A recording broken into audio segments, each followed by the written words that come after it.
Everybody, welcome back to another episode of FSi DFS Fantasy Baseball Picks. Host Mega Ruler 31.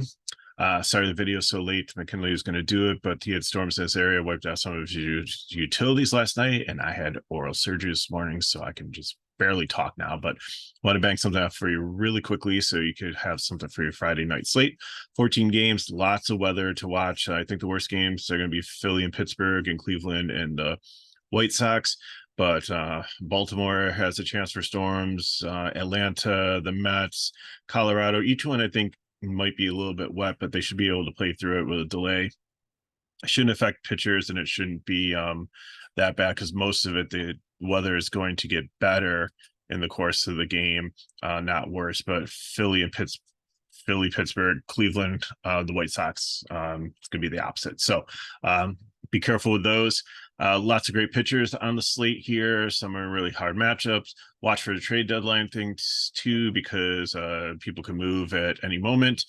Giolito is now with the Angels. He's not with the White Sox anymore. They've given up. They traded Lance Lynn and a bunch of other people to the Dodgers today. So just Pittsburgh's looking to move some people. So, we'll just have to really, it'll almost be like the NBA before lock. Make sure you're checking breaking news before you set your lineup. So basically in the high range pitchers, Wheeler would be the option if the game's going to play. So keep an eye on that.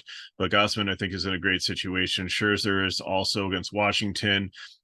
Musgrove too. And then Cole and Webb, I think, are interchangeable with if the weather's okay, Cole goes on this side. If not, you can switch him with Webb and put him, Cole as the top of the GPP. But Sonny Gray, it's really hot there. He's not been in good form recently. Keller, you have the weather.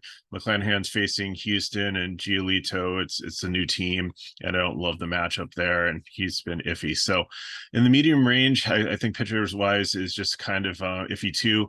Like Miller from the Dodgers started off good, had some bumps. Now he looks like he's getting a little bit better. Matchup isn't horrible. Montgomery, it's super hot there. It's about 100 degrees. We don't know who's pitching for the Cubs, so that's why I just put the Chicago guys no interest. But so there's no line for the game, so we don't know how much Vegas likes St. Louis. And Javier's got Tampa Bay. Gilbert has Arizona, and then Gore has the Mets. So all those ones, there's a little bit of concern there in the medium range. And even the cheap guys like Grayson Rodriguez against New York. I mean, judging me back in the lineup, there are some strikeouts there.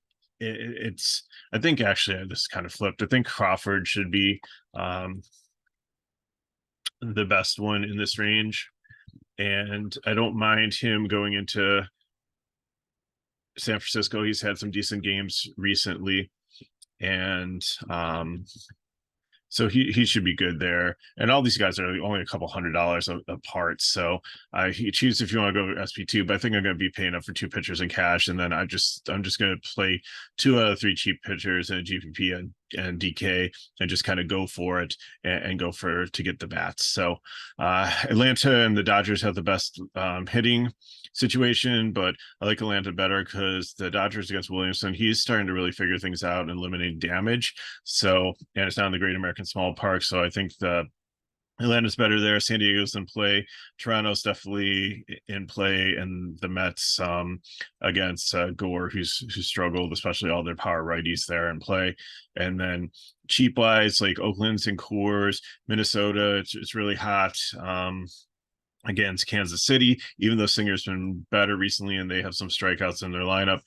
Buxton should be back from paternity leave, and Polanco potentially also might be activated. Milwaukee is against a bad pitcher, and they're pretty cheap there.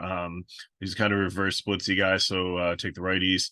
And like I said, San Francisco, even though I like Crawford, they're always cheap. And Kansas City, even though they're up against Sonny Gray, he struggled recently. It's great hitting weather, so I kind of like them there. And you can read the rest of the screen for it. So just looking at the builds quick. Wheeler, Gausman is who I'm going. I'm probably going to go with Scherzer as my SP2 there and pay up for 2.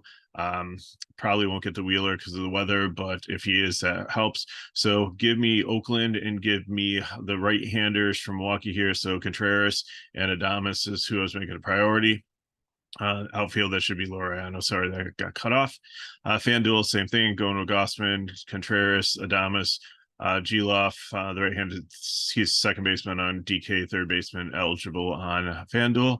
Rooker, Laureano, and then fill in with the rest of your lineup with Milwaukee and Oakland guys. For GPP, I'm taking the Braves in the good because they're so expensive. I'm just punting pitcher kind of in this cheaper range here. So Crawford, Singer, G-Rod, whatever 2 out of 3 you want there.